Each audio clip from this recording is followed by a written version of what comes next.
మన 4 లేబర్ కోడ్ల విషయంలో కనుక ఒక్కసారి మనం గమనించినట్టయితే ఏదైతే ఐఆర్ కోడ్ ఉందో, వేజ్ కోడ్ ఉంది, ఇంకోటి ఆక్యుపేషనల్ సేఫ్టీ హెల్త్ కోడ్ ఉంది, ఇంకోటి సోషల్ సెక్యూరిటీ కోడ్ ఉంది.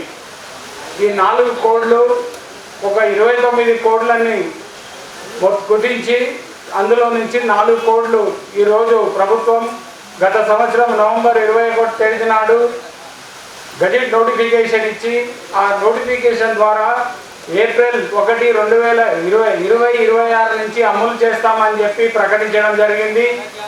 దీనివల్ల కార్మికులకు ఎలాంటి నష్టం జరుగుతుంది అనేది ఆలోచించకుండా కార్మికులని కన్సిడర్ వాళ్ళతో మాట్లాడాలనేది కూడా ధ్యాస లేనటువంటి ఈ కేంద్ర ప్రభుత్వం దేశ జనాభాలో ఉన్న 42% వర్క్ ఫోర్స్ ఉంది. ఆ వర్క్ ఫోర్స్లో ఆర్గనైజ్డ్ సెక్టార్ మరియు అనార్గనైజ్డ్ సెక్టార్ చెందిన కార్మికులు ఉన్నారు. ఒక సింహభాగం పాపులేషన్లో ఉన్నటువంటి ఈ యొక్క వర్క్ ఫోర్స్ని విస్మరించి కేంద్ర ప్రభుత్వం వారిని సంప్రదించకుండా ఈ 4 లేబర్ కోడ్లను రుద్దడం చాలా దారుణమైన విషయం. కాబట్టి ఈ యొక్క 4 కోడ్లో మీకు ఉదాహరణగా చెప్తున్నా, మనకు స్వాతంత్రం రాక మునిపే మనకు 1926 ట్రేడ్ యూనియన్ యాక్ట్ ఉంది, అలాగే వర్క్మెన్ కాంపెన్సేషన్ యాక్ట్ ఉంది 1936, అలాగే 1947 ఇండస్ట్రియల్ డిస్ప్యూట్ యాక్ట్ ఉంది, 1948 ఫ్యాక్టరీస్ యాక్ట్ ఉంది.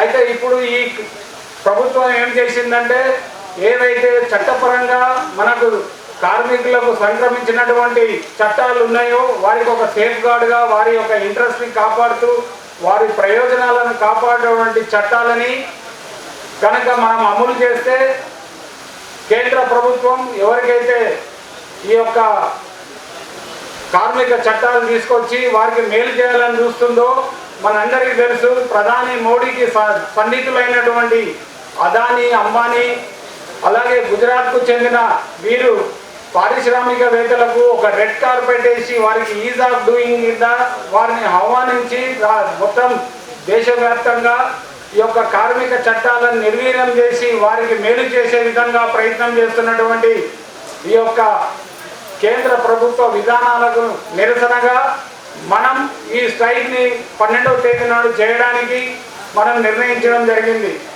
మీ అందరికీ తెలుసు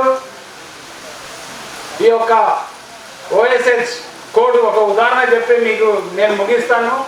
ఈ లేబర్ కోడ్లో ఆరోగ్య భద్రత మరియు వృత్తిపరమైనగా ఉన్నటువంటి దాని మీద ప్రభుత్వం తీసుకొచ్చిన కొత్త కోడ్లో చాలా నెగటివ్ పాయింట్స్ మన కార్మికులకు ఉన్నాయి. దాన్ని ఎందుకు మనం వ్యతిరేకిస్తున్నామంటే మీకు ఉదాహరణ చెప్తున్నా, మొన్న సిగాచి జూన్ 38 గత సంవత్సరం పాత మైలారంలో జరిగిన ఒక ప్రమాదంలో ఒక 50-55 మంది చనిపోవడం జరిగింది. అక్కడ డస్ట్ బ్లోయర్ పేలి తద్వారా పెద్ద ప్రమాదం జరిగి ఆ కుప్ప కూలిపోయి చాలామంది చనిపోవడం జరిగింది.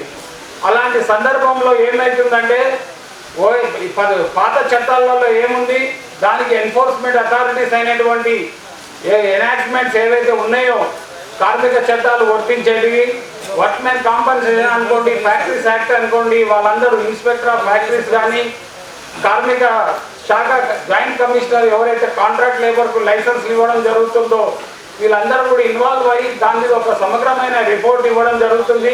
ఆ రిపోర్ట్కి అనుగుణంగా ఈ ప్రమాదం భద్రత రహిత లోపాల వల్ల ఇలాంటి ప్రమాదం జరగడానికి కారణమైన యాజమాన్యంపై వారికి చట్టపరంగా వారిని శిక్షించే విధంగా వాళ్ళకు శిక్షలు పడే విధంగా చట్టాలు ఉన్నాయి. అయితే ఈ ఓఎస్హెచ్ కొత్త చట్టంలో అలాంటివేవి కూడా ఎంప్లాయర్కే వదిలిపెట్టడం, సెల్ఫ్ సర్టిఫికేషన్ ఇచ్చి ఆయనంతలో ఆయన సెల్ఫ్ డిక్లరేషన్ ఇచ్చుకుంటాడు.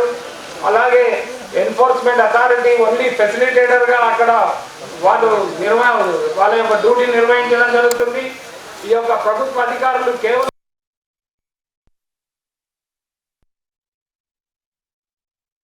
అక్కడ యాజమాన్యం ఏది చెప్తే అదే జరుగుతుంది. ఇలాంటి చాలా లోటుపాట్లు చాలా ఉన్నాయి.